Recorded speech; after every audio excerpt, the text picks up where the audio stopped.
एक वायरल हो रहा था आपका वीडियो, आपको पता ही है, आप जवाब देते थे, थक भी गए होंगे। लगा नहीं कि आप कहीं से निराश है पीके की हार पर?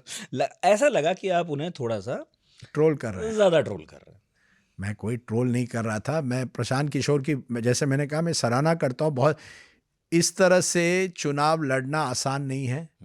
वो आराम से इलेक्शन एनालिस्ट बन सकते हैं, पैसा बहुत है, इस कैश रिच है।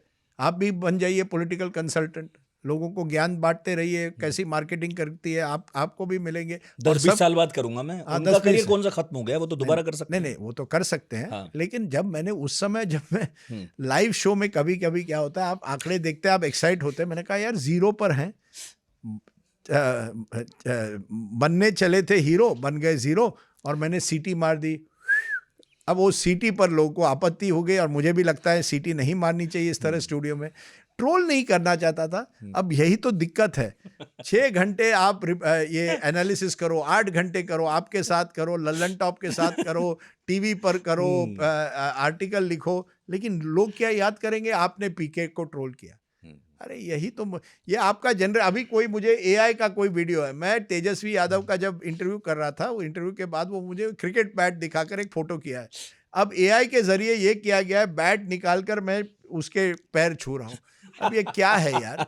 और किसी ने मुझे, अरे आप तो तेजस्वी के साथ है। अरे मैं, भगवान जाने ये कहाँ से, ये एआई के जनरेशन में कुछ भी हो सर, सकता है। नए नए टूल हैं, आपको चैलेंज तो लेना पड़ेगा। नहीं नहीं, बिल्कुल है। मुझे अच्छी बात है, मैं 60 साल का हो गया हूँ, जबकि ये, अगर ये टूल होते जब आपके उम्र का होता, तो शायद मुझे कुछ कंसर्न होती। मुझे कोई कंसर्न नहीं। अब जिंदगी हो गई है, जितनी करनी है। अब हम लास्ट इनिंग्स में खेल रहे हैं, पीके वगैरह फर्स्ट इनिंग्स में खेल रहे हैं, उनके सामने ये चैलेंज है। लेकिन देखिए, PK was not really a factor in this election, because Bihar में जो जाति के जो पॉलिटिक्स है, वो अभी तक जमीन तक बहुत एंट्रेंच्ड है। उसको हिलाना बहुत आसान नहीं है, मुश्किल है। तो अगर पीके 10 साल 15 साल रहे, कौन जाने। जैसे मैंने कहा, नीतीश कुमार अपने पहले 2 चुनाव हारे थे। मुझे अभी भी याद है, 95 में मैंने पहला चुनाव बिहार में कवर किया टीवी के लिए। लालू बनाम नीतीश, और या लालू बनाम सब, और नीतीश कुमार ने समता पार्टी तभी बनाई थी।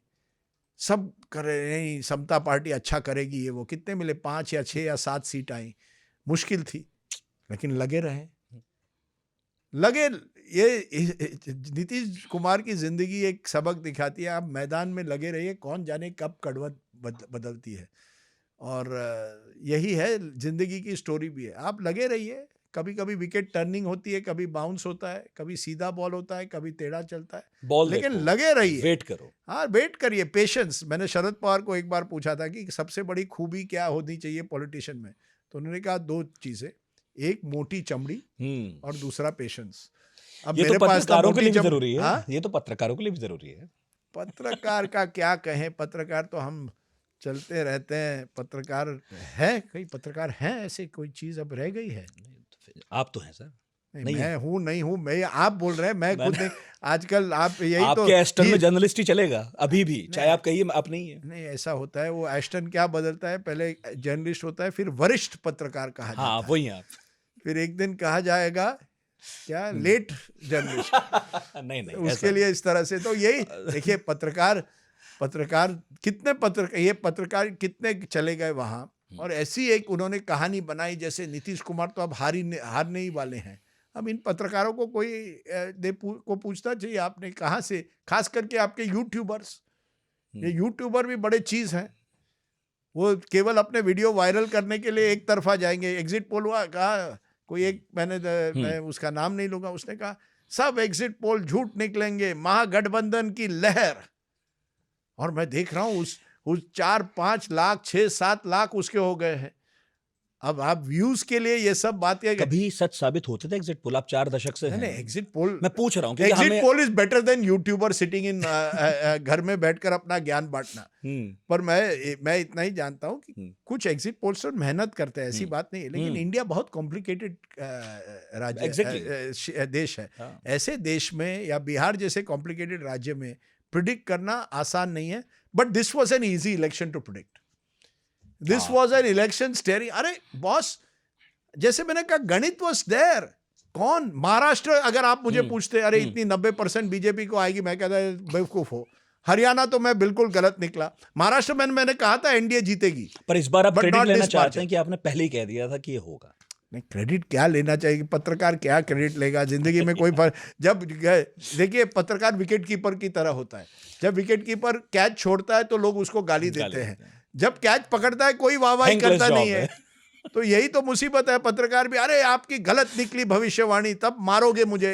जनरल इलेक्शन में मैंने कहा कि बीजेपी को 240, हालांकि यही मैंने गलती की जनरल इलेक्शन में। 12 मई को मैंने एक वीडियो ब्लॉग किया था स्ट्रेट बैट का कि क्या 400 छोड़िए, क्या बीजेपी 272 तक पहुंच पाएगी? मुश्किल है।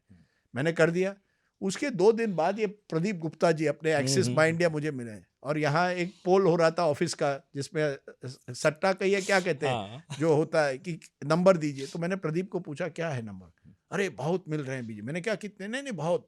मैं डर गया कि कहीं प्रदीप गुप्ता तो देश भर में, और उनकी रेपुटेशन ऐसी थी कि कभी गलत नहीं निकलते। तो फिर मैंने कहा चलो यार, मैं भी नंबर ऊपर कर देता हूँ। अगर मैं मेरी तो एक सबक है, अब आपने जो जमीन पर देखा ना, उस पर चलिए, आपके इंस्टिंक्ट्स पर, दूसरों की बात पर मत जाइए।